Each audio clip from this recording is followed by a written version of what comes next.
Hello students, module discussion का तीसरा part. आज अपने डीपीपी नंबर थर्ड डिस्कस करेंगे। दो डीपीपी डिस्कस हो चुकी हैं आईएमए के मॉड्यूल के अंदर से।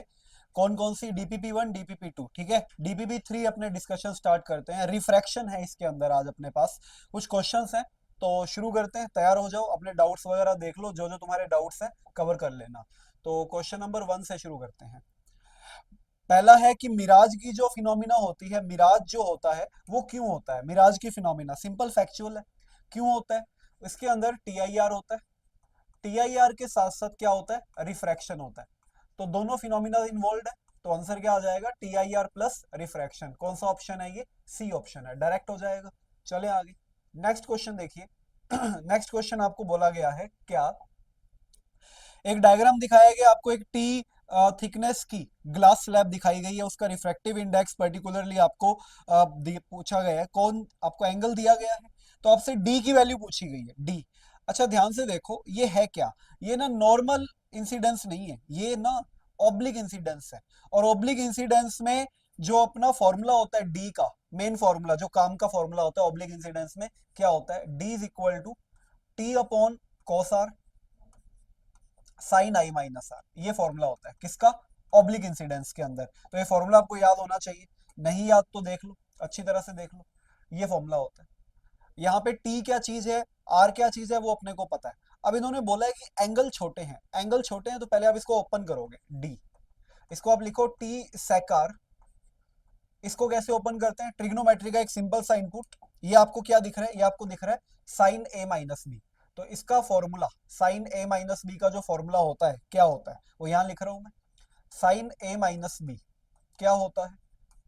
Sign A cos B minus cos A sine B. ये फॉर्मूला होता है साइन ए माइनस बी का। तो ये फॉर्मूला अपने यहाँ पे अगर यूज करें तो क्या लिखा जाएगा? Sign A cos B minus cos A sine B, ये लिखा जाएगा। Sign A cos B minus cos A sine B, ये लिखा जाएगा। अब देखो, एक बेसिक बात करते हैं। अगर एंगल छोटे हैं तो हमें पता है कि जो सेक आई है वो वन में जाएगा, अगर एंगल छोटे हैं तो। और जो साइन आई है वो आई में जाएगा। जो साइन आर है वो आर में जाएगा। और जो कोस है, आर है, वन में जाएगा। कोस आई किस में जाएगा? वन में जाएगा, अगर एंगल छोटे हैं तो। अगर एंगल छोटे हैं तो हमें ये कहानी आनी चाहिए छोटे एंगल्स के लिए, विच इज इंपॉर्टेंट। ये अपने को पता होना चाहिए, अगर एंगल छोटे हैं तो इंपॉर्टेंट चीज है। अब चलो आते हैं क्वेश्चन के ऊपर, आ जाओ। तो देखो ये रहा। तो इसके अंदर सेकार, सेकार की जगह क्या लिख दिया जाए? वन लिख दिया जाए। तो d is equal to t into one. हमने ये ओपन किया, sine a cos b. Sine i की जगह क्या लिख दूं मैं? आई लिख दूंगा। और आर की जगह क्या लिख दूंगा? वन लिख दूंगा। माइनस कोस आई, कोस आई की जगह क्या लिख दूंगा? वन लिख दूंगा। कोस आई की जगह वन लिख दूंगा। ठीक है, मैंने अभी बताया आपको किसकी जगह क्या लिखना है। और साइन आर की जगह क्या लिख दूंगा? आर लिख दूंगा। क्या मिल गया मुझे? ये डी कितना मिल गया मुझे? टी आई माइनस आर, ये मिल गया टी आई माइनस आर। अब इसको ऑप्शन बना लेते हैं, ऑप्शन जैसा देख लेते हैं। इन्होंने कॉमन लिया हुआ है कुछ ना कुछ, तो कॉमन ले लो आप। अगर आप इसमें से दोनों चेक कर लो, फिर देखते हैं कौन सा ऑप्शन अवेलेबल है। अगर अपने आई कॉमन ले लें तो टी आई यहां मिलेगा वन माइनस आर बाय आई। ठीक है, आर बाय आई। और अगर अपने मान लो आर कॉमन ले लें तो टी आर, आर कॉमन ले लें तो क्या मिलेगा? आई बाय आर माइनस वन। अब देख लो दोनों में से कौन सा अवेलेबल है। क्या पहला अवेलेबल है?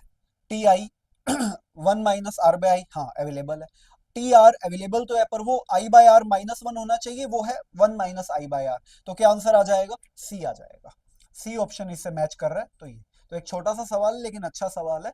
छोटे एंगल्स का कंसेप्ट है। आराम से आप इसको रिवाइज करके देख लो, रिवाइंड करके देख लो, क्या क्या मैंने कंसेप्ट यूज किया, क्या फॉर्मूला यूज किया, दैट इज इंपॉर्टेंट। डन, आगे बढ़े।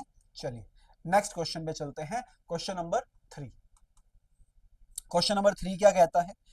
कह रहे हैं कि टीआईआर के लिए कौन सा स्टेटमेंट सही है। तो टीआईआर की कंडीशन क्या होती है? एक होती है आई को सी से ज्यादा होना पड़ेगा, एक डेंसर से रेयरर ट्रेवल करना पड़ेगा।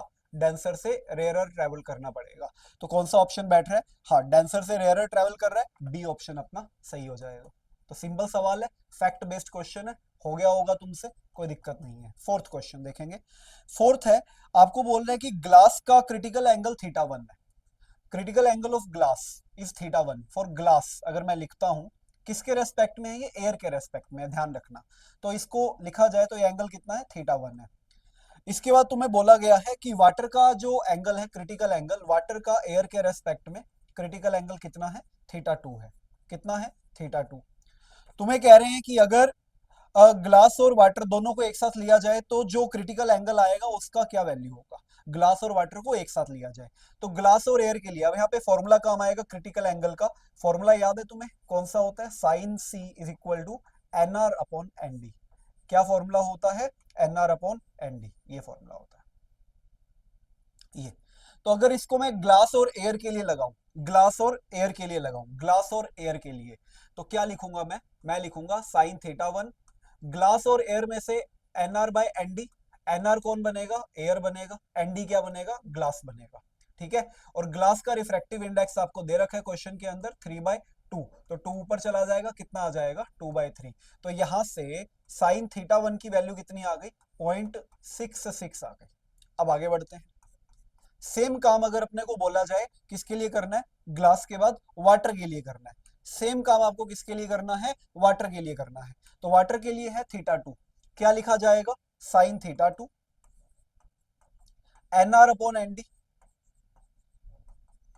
एन आर की वैल्यू कितनी? फिर से 1। एन डी मतलब एन वाटर, यानी 1/3/4, 4/3 इंटू 3, तो कितना आ जाएगा? 3/4। तो यहां से साइन थीटा टू चेक करोगे तो साइन थीटा टू कितना मिलेगा? 0.75। सिंपल, दो बार फॉर्मूला लगाया। अब कह रहे हैं कि ग्लास और एयर का इंटरफेस ले लो। तो अब देखो, ग्लास और एयर का इंटरफेस, माना वो एंगल थीटा थ्री है, साइन थीटा थ्री, तो N R upon N D.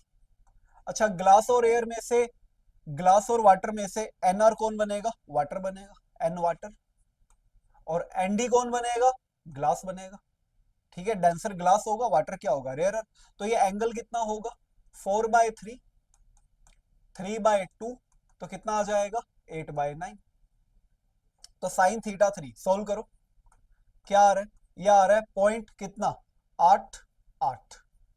तो ये कितना आ गया? 0.88। तो ये एंगल। अब आप चेक करो, आप देखो इन तीनों में सबसे बड़ा एंगल, अगर मैं ऑर्डर सेट करूं तो यहां से मैं देख पा रहा हूं कि साइन थीटा थ्री ज्यादा है साइन थीटा टू से, और साइन थीटा वन सबसे छोटा एंगल है। वैल्यू के हिसाब से आप देखो, तीनों की वैल्यू के हिसाब से आप देखोगे तो साइन थीटा थ्री सबसे ज्यादा ये। अब हमसे क्या पूछा है? ऑप्शन पूछा है कि जो थीटा थ्री होगा, साइन थीटा थ्री, वो क्या होगा? क्या वो थीटा टू से कम होगा? नहीं। क्या वो थीटा और वन और थीटा टू के बीच में होगा? नहीं। क्या वो थीटा टू से ज्यादा होगा? हाँ। क्या वो थीटा वन से कम होगा? नहीं। इसका मतलब क्या आंसर आ जाएगा? सी। तो ये सबसे ज्यादा एंगल है, तो यानी कि क्या आ जाएगा आपके पास? सी आ जाएगा। समझ गए? तो आराम से आप इसको देखो रिवाइंड करके क्या क्या किया मैंने। तो जो थीटा थ्री है उसकी वैल्यू थीटा टू से भी बड़ी है और थीटा वन से भी बड़ी है। तो ये अपना हो गया क्वेश्चन नंबर कितना हो गया अपना? 4 नंबर क्वेश्चन हो गया। ठीक है, डीबीबी 3 का 4 नंबर क्वेश्चन हो गया। चलिए आगे बढ़े। नेक्स्ट क्वेश्चन देखो, अच्छा सवाल था ये, आप देख लो आराम से इसको, अगर आपसे नहीं हुआ तो समझ जाओगे, कंसेप्ट के साथ मैंने एक्सप्लेन कर दिया है। आ जाओ आगे, नेक्स्ट देखेंगे। क्वेश्चन नंबर 4 पे आ जाओ, सॉरी 5 पे आ जाओ। 4 कर लिया हमने, 5 पे आ जाओ। 5 नंबर क्या कह रहे हैं? लाइट रे है, आपको कह रहे हैं कि किस पर्टिकुलर म्यू के लिए टी आई आर होगा। अच्छा, वही बात आ जाती है, टी आई आर होने की कंडीशन क्या होती है? आई को सी से ज्यादा होना पड़ेगा। टी आई आर होने के लिए कंडीशन क्या है बच्चों? आई को सी से ज्यादा होना पड़ेगा। तो दोनों तरफ साइन ले लो, साइन आई को साइन सी से ज्यादा होना पड़ेगा। एंगल ऑफ इंसिडेंस आपको दिया गया है 45 डिग्री, क्वेश्चन में दिया गया है। तो साइन 45 को साइन सी से ज्यादा होना पड़ेगा। साइन 45 मतलब 1/√2, और साइन सी मतलब N are upon N D. अभी वही फॉर्मूला वापस आ गया, N are upon N D. तो N R is 1, N D पूछा गया हमसे, N R is 1, N D पूछा गया है। तो अगर आप क्रॉस मल्टीप्लाई करो, इसको इधर, तो एन की वैल्यू √2 से ज्यादा होनी चाहिए, यानी एन की वैल्यू 1.4 से ज्यादा होनी चाहिए। ऐसा ऑप्शन ढूंढो जिसके अंदर एन की वैल्यू 1.4 से ज्यादा दिखाई दे रही है। ऑप्शन ए में है 1.33, गलत। बी में है 1.40, गलत। सी में है 1.50, सही। डी में 1.25, तो क्या आंसर आ जाएगा? सी आ जाएगा। ठीक है, इजी सवाल है, लेकिन ये भी एक अच्छा क्वेश्चन है। कंसेप्ट इसमें कौन सा यूज किया गया है? कंसेप्ट यूज किया गया है TIR का। डन, आगे बढ़ते हैं, अगला सवाल देखेंगे, नेक्स्ट क्वेश्चन देखेंगे, क्वेश्चन नंबर 6। देखो भाई, कह रहे हैं कि पर्टिकुलर जो लाइट है वो एयर से म्यू मीडियम में जाती है, एंड जो आई है वो आर का 2 टाइम्स है। कह रहे हैं जो आई है, एंगल ऑफ इंसिडेंस है, वो एंगल ऑफ रिफ्रैक्शन का 2 टाइम्स है, यानी I is equal to 2R, और रे ट्रेवल कर रही है एक मीडियम से दूसरे मीडियम में। क्या लगाया जाएगा? स्नेल्स लॉ लगाया जाएगा। स्नेल्स लॉ का फंडामेंटल सा सवाल है, स्नेल्स लॉ लगाते हैं और थोड़ी सी मैथ सीखते हैं। तो N1 किसका मीडियम होता है? जहां से रे चल रही है, एयर से चल रही है, साइन आई। N2 जिसमें रे जा रही है, म्यू बोला गया, साइन आर। 1 साइन आई, आई की जगह 2R पुट कर दो। अच्छा, ऑप्शन देख लो किसमें है, आई में या आर में है? ऑप्शन म्यू में है, ठीक है, तो अपने को म्यू को उड़ाना पड़ेगा। आपको पूछा गया आई, पूछा गया तो आई को रखना है, तो आई को रखेंगे, आई को रिप्लेस नहीं करेंगे, आई को रखेंगे। हाँ, आर को रिप्लेस कर देते हैं, साइन आर। आर क्या आ जाएगा? I/2। आर क्या आ जाएगा? I/2। अब क्या करोगे, देख लो, यहां मैं एक छोटा सा फॉर्मूला तुमसे डिस्कस करूंगा कि जो साइन आई है या साइन थीटा है वो कैसे ओपन होता है, ये समझना। साइन थीटा ओपन होता है 2 साइन थीटा/2 कॉस थीटा/2, ऐसे ओपन होता है। जो अपना साइन थीटा है वो ऐसे ओपन होता है इस फॉर्मूला से। तो इस फॉर्मूला का यूज करो इसके अंदर, इसके अंदर साइन आई के अंदर। तो साइन आई की जगह क्या लिख सकते हो? 2 sign I/2 cos I/2 mu sign I/2, ये लिख सकते हो। देखो, इसको अपन कट कर दें अपने, अब साइन I/2 से साइन I/2 कट, तो म्यू कितना आ गया? 2 कॉस I/2। देखो, म्यू आ गया 2 कॉस I/2, जस्ट मैंने इसको ओपन किया इस फॉर्मूला से। तो आगे बढ़े, कॉस I/2 को क्या लिख दो? म्यू/2। I/2 को क्या लिख दो? कॉस इनवर्स म्यू/2। तो आई क्या आ जाएगा? 2 इधर, कॉस इनवर्स म्यू/2, और यही हमसे पूछा गया था, यही पूछा गया था। ठीक है, कौन सा ऑप्शन है ये? देखो आपके मॉड्यूल में, आपके मॉड्यूल में ये सी ऑप्शन है, 2 कॉस इनवर्स म्यू/2। तो क्या आंसर आ जाएगा? सी आ जाएगा। समझ गए? चलिए अगला क्वेश्चन देखते हैं, क्वेश्चन नंबर 7। अच्छा, 7 नंबर क्वेश्चन आपके क्लास नोट्स का क्वेश्चन है, तो मैं यहाँ डिस्कस नहीं कर रहा हूँ, आपके क्लास नोट्स का क्वेश्चन है 7 number. As it is question हमने क्लास नोट्स में कर रखा है। तो चलिए 8 नंबर क्वेश्चन पे चलते हैं। 8 नंबर क्वेश्चन कह रहे हैं कि म्यू दिया गया 12 मीटर का डेप्थ है, और पूछ रहे हैं कि हाफ एंगल, एक हाफ कोन का एंगल। इन शॉर्ट में बताऊं ये क्या पूछ रहे हैं? इन शॉर्ट ये तुमसे सिर्फ और सिर्फ क्रिटिकल एंगल पूछ रहे हैं। हाफ जो कोन में एंगल बनता है, हाफ कोनिकल एंगल, वो क्रिटिकल एंगल होता है। क्या फॉर्मूला होता है? NR/ND। NR क्या है? रेयर यानी वाटर है, सॉरी एयर है, और ND क्या है? पानी है। तो क्या लिखा जाएगा? 3/4। तो यहां से C की वैल्यू क्या आ जाएगी? Sign inverse 3/4। तो बस यही वो पूछ रहे हैं कि वो एंगल बता दो जिसमें वो देख सकता है, कितना आ जाएगा साइन इनवर्स 3/4। इन शॉर्ट ये क्रिटिकल एंगल की बात कर रहे हैं। तो ऐसा क्वेश्चन जब भी आए तो they are asking for critical angle, which is option C आ जाएगा अपना आंसर। ठीक है, आंसर सी आ गया, इसका थर्ड ऑप्शन आ जाएगा। डन, चलिए आगे बढ़े, नेक्स्ट क्वेश्चन देखो, क्वेश्चन नंबर 9। कह रहे हैं कि लाइट है, दो मीडियम में चलता है, तो उनका क्रिटिकल एंगल। अब क्रिटिकल एंगल का फॉर्मूला आप थोड़ा सा डिटेल में वापस याद करें, साइन सी NR/ND। और NR/ND क्या होता है वेलोसिटी के साथ? VD/VR। ये फॉर्मूला हमने रिफ्रैक्शन में भी डिस्कस किया था, ये फॉर्मूला NR/ND VD/VR। अब देखो, दो स्पीड है, तो ध्यान रखना लाइट की स्पीड जो होती है डेंसर मीडियम में कम होती है, रेयरर मीडियम में ज्यादा होती है। एक और इंपॉर्टेंट बात आ गई कि डेंसर में लाइट की स्पीड कम होती है और रेयरर में क्या होती है? ज्यादा होती है। तो अगर मैं इसका यूज करूं, यानी कि मेरे पास जो दो डाटा है वो लिख लूं, तो उसमें से देखो अब तुम बताओ VR क्या बनेगा, VD क्या बनेगा? ज्यादा वाला VR बनेगा। ज्यादा कौन है? 2.4 10⁻⁸ वो VR है, 2.4 10⁻⁸। और कम कौन है? कम है अपना 1.8 10⁻⁸, तो वो VD बनेगा। स्पीड कम, डेंसर मीडियम, स्पीड ज्यादा, रेयर मीडियम। तो ये वैल्यूज उठा के इसमें रख दो, क्या मिल जाएगा? साइन सी VD की जगह 1.8, पावर कैंसिल ही करनी है, तो लिख ही नहीं रहा मैं। वी आर की जगह 2.4, पॉइंट से पॉइंट कैंसिल, 3 पे या 6 पे कैंसिल कर दो, 3/4। तो सी कितना आ जाएगा, साइन इनवर्स 3/4 ये आ जाएगा। लो, सिंपल, अच्छा सवाल, इजी सवाल, लेकिन important question. Simple formula apply किया, वीडी दिया हुआ है, वी आर दिया हुआ है, खत्म करेंगे खेल। तो क्या आंसर आ जाएगा इसका, sign inverse 3/4, which is option D. चलो भाई अगला सवाल देखेंगे, क्वेश्चन नंबर 10। 10 एक अच्छा सवाल। मैं आपको 10 की एक शानदार ट्रिक बताऊंगा, पहले भी आपको बताई जा चुकी है, फिर से एक शानदार ट्रिक सुन लो। जब भी ऐसा क्वेश्चन देखो जिसके अंदर कुछ ऐसा है कि पर्टिकुलर क्वेश्चन आ जाए कि एक बबल है ग्लास स्लैब के अंदर, एक बबल है ग्लास स्लैब के अंदर, रिफ्रैक्टिव इंडेक्स 1.5, एक साइड से देखने पे इतना लगता है, दूसरी साइड से देखने पे इतना लगता है, तो कितनी उसकी थिकनेस होगी। तो सीधा फॉर्मूला बताता हूँ, सिंपल सी ट्रिक बताता हूँ थिकनेस की, T T mu d1 plus d2, खत्म। Mu d1 plus d2। अब क्वेश्चन ध्यान से पढ़ो, म्यू की वैल्यू 3/2, 1.5, 3/2, डी वन एक साइड से देखने पे 5 लगा, एक साइड से देखने पे 2 लगा, तो टी कितना आ जाएगा, 3/2 इंटू 7, 21/2, यानी कितना आ जाएगा, 10.5 सेंटीमीटर। बस कुछ नहीं करना, you have a trick, simple छोटा सा question. Mu d1 plus d2, d1 एक साइड से, d2 एक साइड से, तो क्या आंसर आ जाएगा अपना, सी आ जाएगा। आगे बढ़े, नेक्स्ट क्वेश्चन। नेक्स्ट एक अच्छा क्वेश्चन है, 11 नंबर क्वेश्चन। क्या है ये, इसके अंदर आपको एक डायग्राम दे रखा है पर्टिकुलरली, ठीक है। तो देखो ऐसे एक आपको टैंक दिया हुआ है, इस टैंक के अंदर आपको बोला गया है कि ऐसे एक कॉइन है छोटा सा, इस तरह से रखा गया उसको, एक छोटा सा कॉइन रख दिया यहाँ पे, यहाँ पे मान लो एक छोटा सा उन्होंने कॉइन रख दिया इस तरह से, ठीक है। तो आपको डायरेक्शन वगैरह सब वैल्यूज दे रखी है, ये वैल्यू दे रखी है 4 सेंटीमीटर।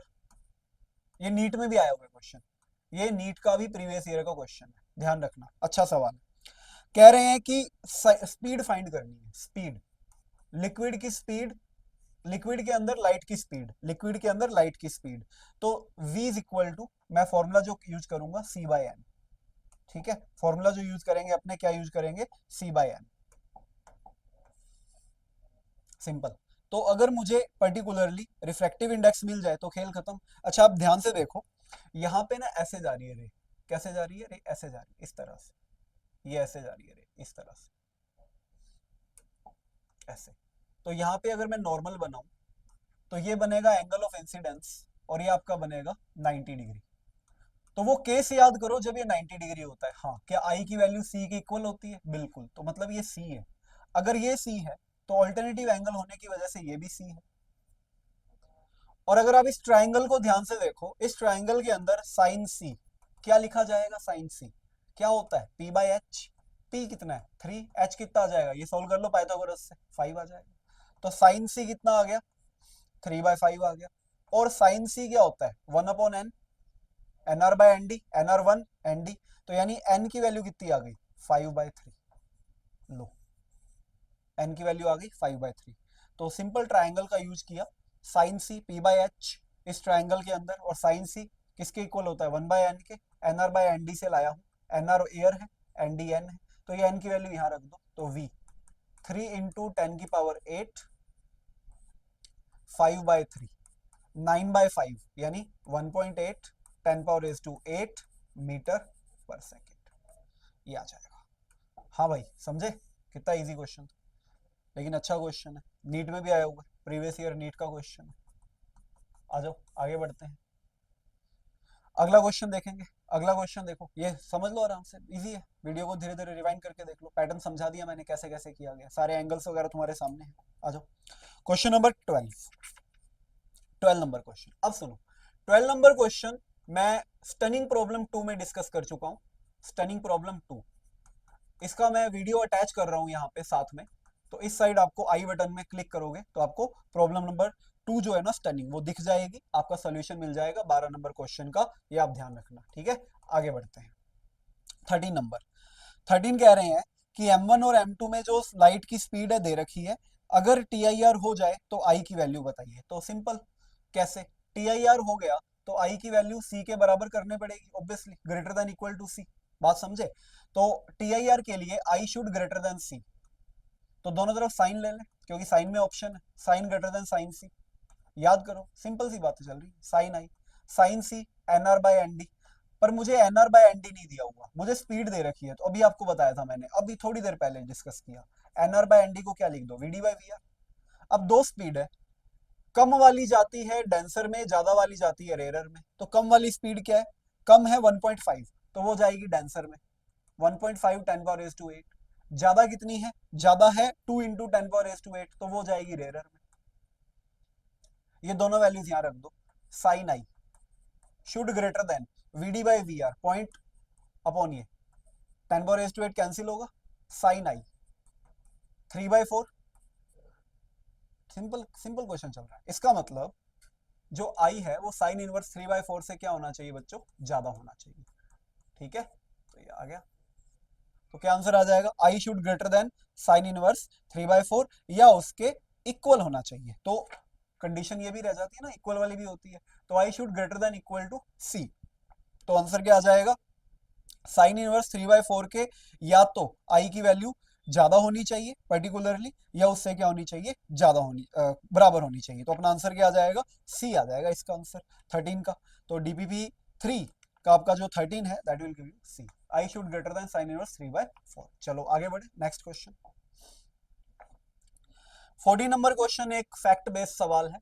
ठीक है, तो कह रहे हैं कि एक डायमंड है वो क्यों चमकता है, ज्यादा क्यों करता है, क्योंकि उसका रिफ्रैक्टिव इंडेक्स हाई होता है, इसलिए वो TIR अच्छा कर पाता है।